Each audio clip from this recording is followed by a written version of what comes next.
વડોદરાની SSG hospital ખાતે હરણી lake હોનારતના મૃતકોના પોસ્ટમોર્ટમ કરવામાં આવ્યા।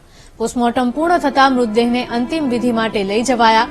છેલ્લા 3 પોસ્ટમોર્ટમ બાદ પરિવારોને મૃતદેહ સોંપાશે। મૃતક શિક્ષિકા ફાલ્ગુનીબેનના સ્વજન સાથે વીટીવી ન્યૂઝે ખાસ વાતચીત કરી હતી। ઘરનો સભ્ય ગુમાવ્યા તે મોટું દુઃખ છે।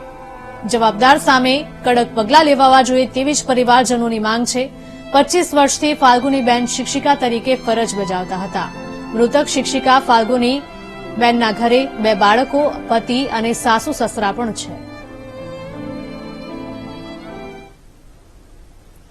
વડોદરાની ઘટનામાં તપાસનો ધમધમાટ તો ચાલુ છે, સાથે એસએસજી હોસ્પિટલ કે જ્યાં પોસ્ટમોર્ટમ રૂમ આવેલા છે ત્યાં જે લોકોના મોત નીપજ્યા હતા તેમને પોસ્ટમોર્ટમ કરીને તેમના પરિવારને તેમના મૃતદેહ સોંપવામાં આવેલા છે, જેમાં કેટલાક પરિજન આપણી સાથે છે।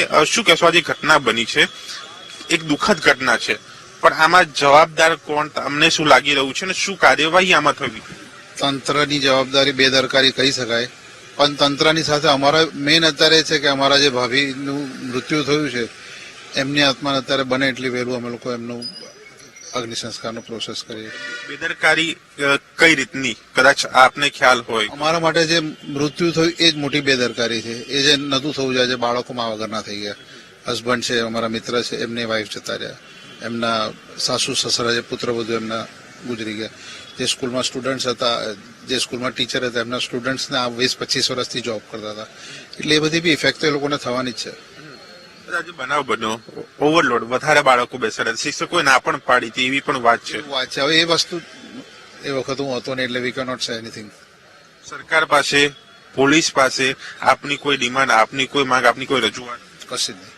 અમારી અત્યારે તો આ છે કે ભાઈ અમારો પ્રોસેસ વહેલો પતે અને એમની આત્માને શાંતિ આપીએ।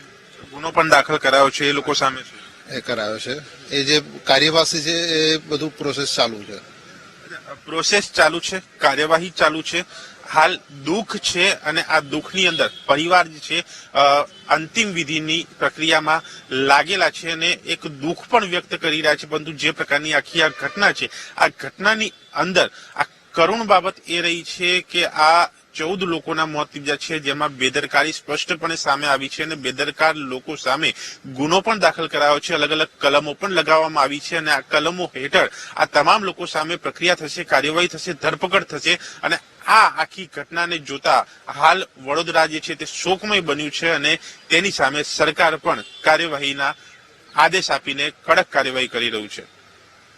કેમેરામેન રાજેશ સાથે દર્શન રાવલ, વીટીવી ન્યૂઝ, વડોદરા।